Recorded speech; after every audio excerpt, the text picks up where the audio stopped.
2020년 3월 전 세계적인 팬데믹 사태에 따라 한국에서 시행됐던 사회적 거리두기 조치는 지난 4월 18일부로 모든 조치가 전면적으로 해제되었습니다. 운영시간, 사적 모임, 행사 집회 등의 각종 제한이 해제됨에 따라 길거리에는 그동안 없었던 활력이 생기기 시작했습니다.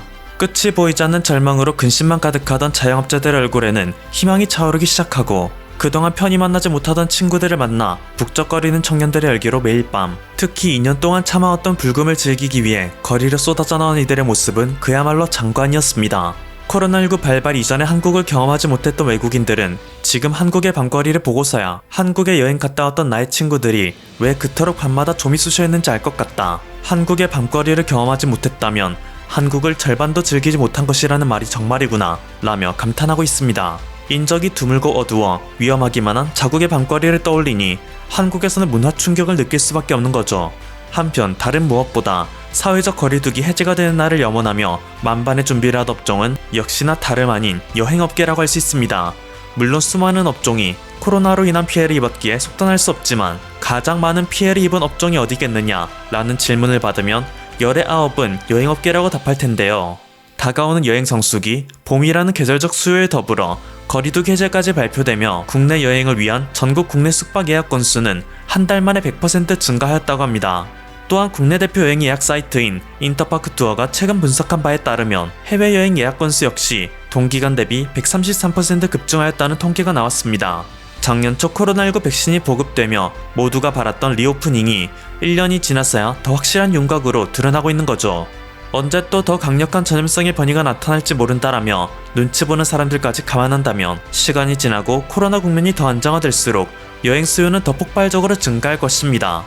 그런데 워낙 간만의 여행인지라 막상 비행기 티켓을 끊으려는 일부 네티즌들은 해외에 나가서 코로나에 걸리는 건 아닌지, 인종차별 피해를 당하는 것은 아닌지, 심지어 비행기 사고라도 나는 것은 아닌지 걱정하는 의견을 내비치기도 합니다.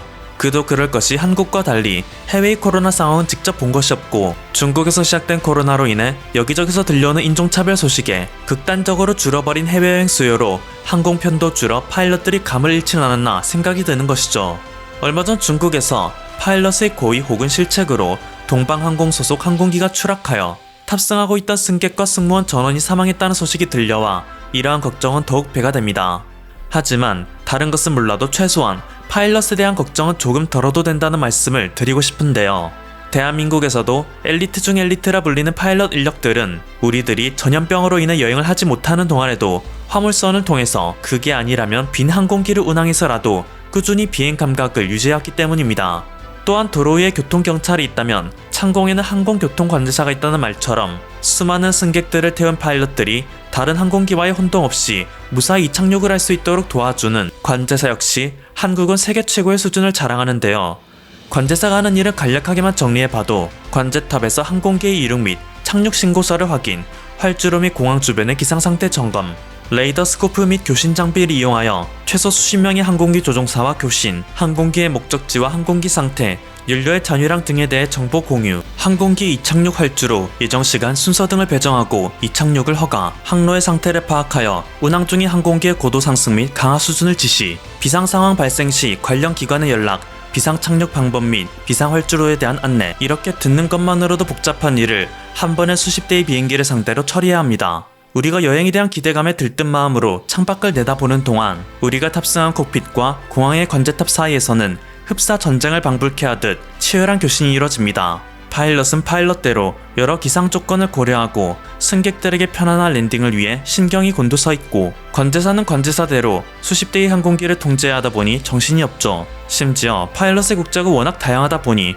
아무리 한국 영어를 사용한다 한들 발음의 차이와 표현의 차이가 이따금 발생해 파일럿과 관제사의 사이에 의사소통이 안되면 서로 간의 신경전이 벌어지는 아찔한 상황이 펼쳐지기도 합니다. 그리고 다음의 음성 파일은 한국의 대한항공 여객기가 뉴욕에 입항할 때 기상 조건이 좋지 않아 아찔했던 순간을 담고 있는데요.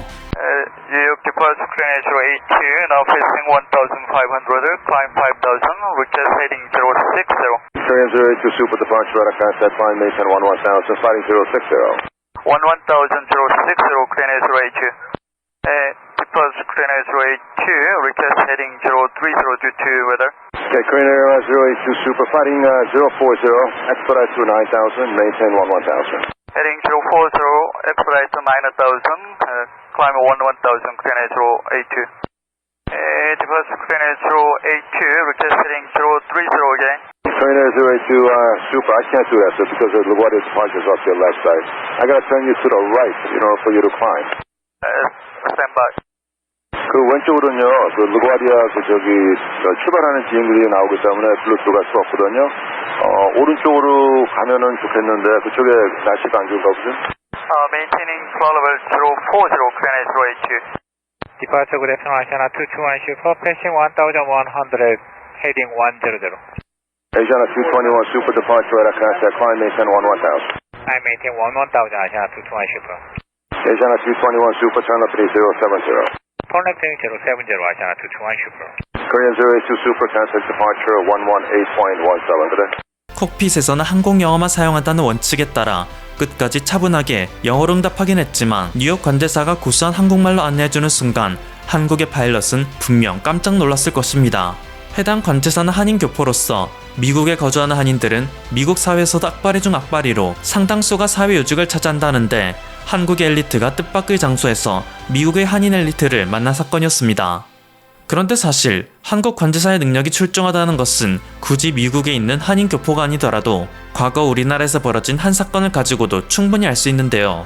다른 나라에서 일어났다면 전 세계가 영웅으로 추대하고 관제사가 되는 모든 이들이 교과서에서 배울 정도로 엄청난 일을 해냈으나 뼈아픈 역사의 결과로 오랫동안 묻혀있다 최근에서야 세간에 알려진 사건입니다.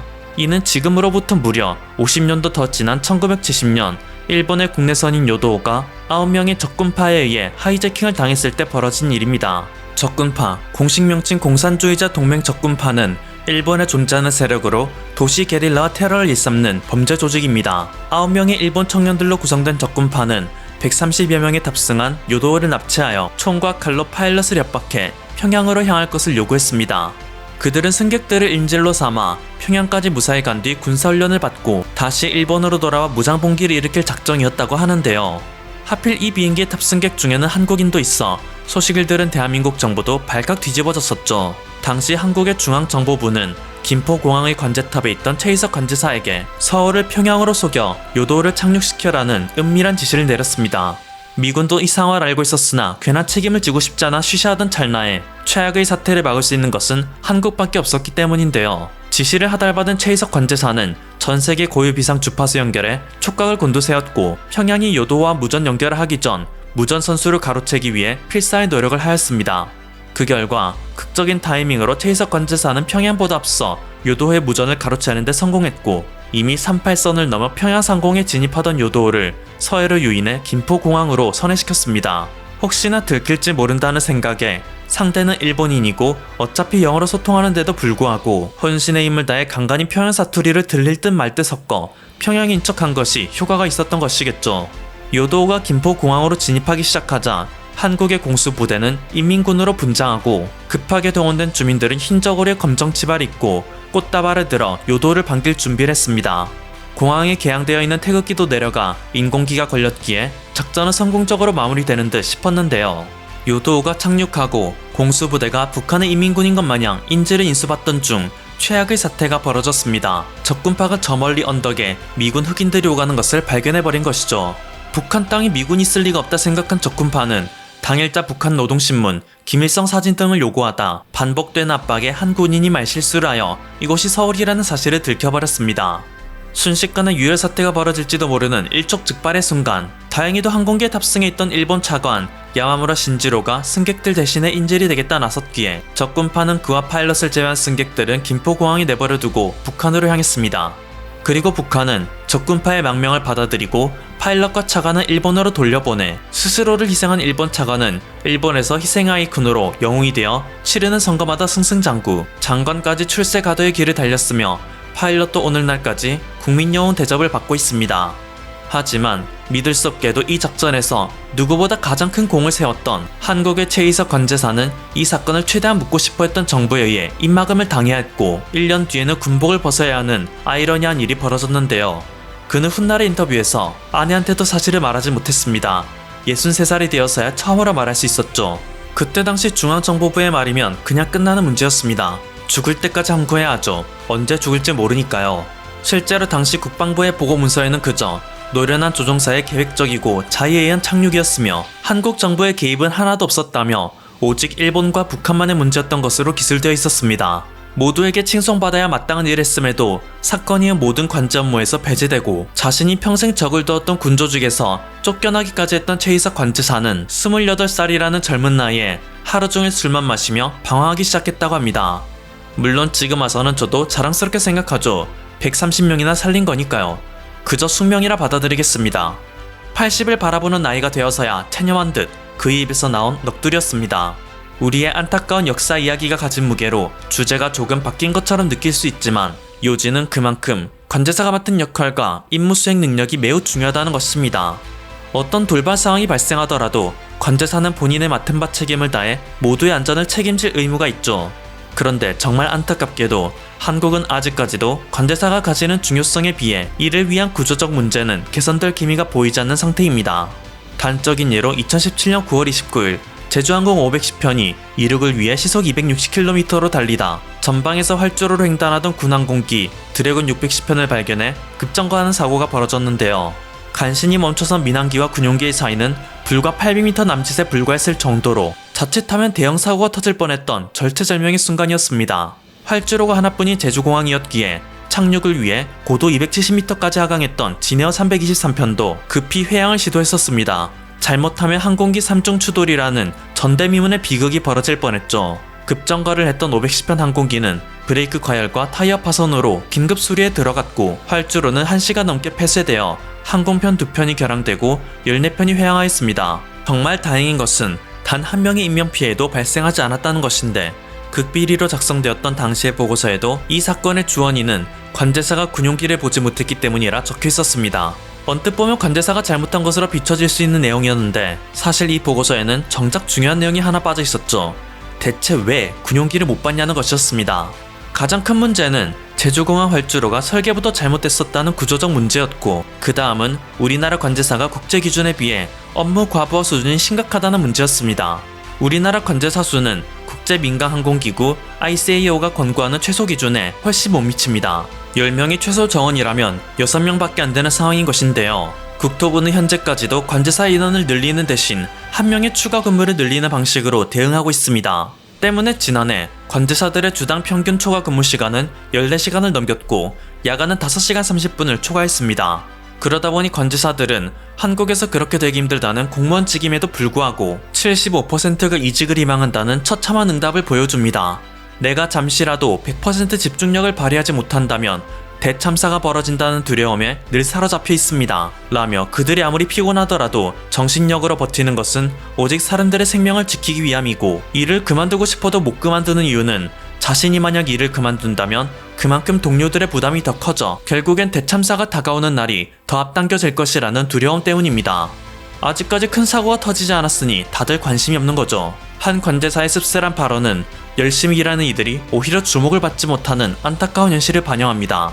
앞으로 우리 사회가 다시 정상화되어 예전의 것처럼 하늘길이 활발해진다면 의도치 않게 2년이라는 짧은 휴식기를 갖던 관제사들은 막대한 업무 과정에 다시 시달릴 수밖에 없습니다. 아무리 현재의 대한민국이 역사 속에 끊임없이 등장해온 영웅들, 초인들 덕분에 만들어진 국가라곤 하지만 이제 우리도 선진국 반열에 오른 이상 앞으로는 소수의 희생을 걸음삼아 앞으로 나아가기보다는 다 함께 노력하여 사회의 구조적 모순을 고쳐나가는 것이 우선시 되어야 하지 않을까요? 지금까지 퍼플투비였습니다. 여러분의 구독과 좋아요 그리고 알림 설정은 콘텐츠 제작에 큰 힘이 됩니다. 감사합니다.